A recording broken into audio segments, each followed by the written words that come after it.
He was the first black president of South Africa. Welcome to WatchMojo.com, and today we'll be taking a look at the life and accomplishments of Nelson Mandela. Born July 18, 1918, in a South African village, Nelson Mandela was first in his family to attend school. A talented student who showed rebellious tendencies early on, he was expelled from university for his involvement in a boycott against the institution. It was expected Mandela would become chief of his tribe like his father, but instead he chose to study law. It is absolutely important that you have the knowledge to serve your country and your people. By 1944, Mandela joined the African National Congress, or ANC. This left-wing political party wished to give equal rights and freedoms to the entire country. Within the party, Mandela was part of a group that formed the ANC Youth League, and this offshoot used grassroots methods to get their point across, including boycotts, strikes, and general civil disobedience.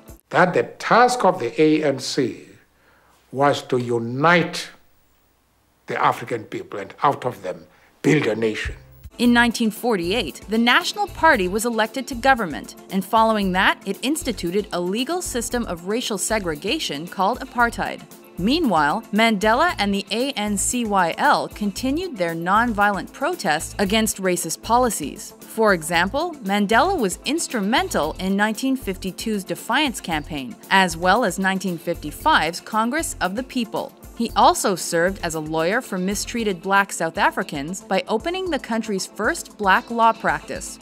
Mandela was quickly becoming an enemy of the government, and he was targeted whenever possible. At the end of 1956, Mandela and a group of about 150 protesters were arrested on the suspicion of treason because of their advocacy. After a long trial, the group was acquitted. It was around this time that a group of militant Africans began suggesting that the peaceful approach was not working. This group formed the Pan-Africanist Congress in 1959.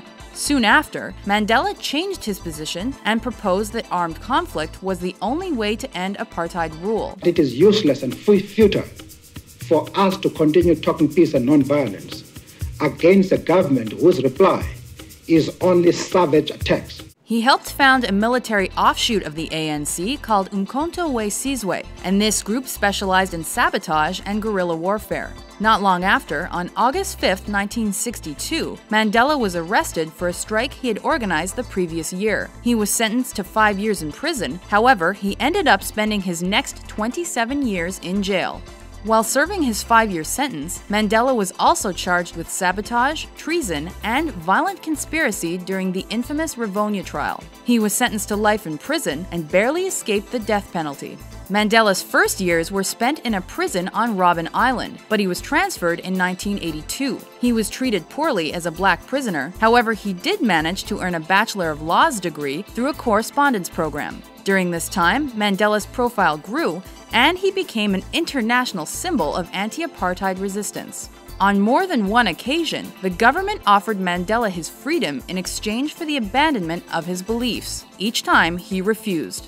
After much negotiation, Mandela was finally released on February 11, 1990, at the age of 72 by the country's new president. I wish to put it plainly that the government has taken a firm decision to release Mr. Mandela unconditionally. Mandela then became president of the African National Congress and helped negotiate the end of apartheid laws. On June 17, 1991, the Population Registration Act was repealed, which meant that racial groups were no longer legally separated. This marked the beginning of the end of apartheid rule in South Africa.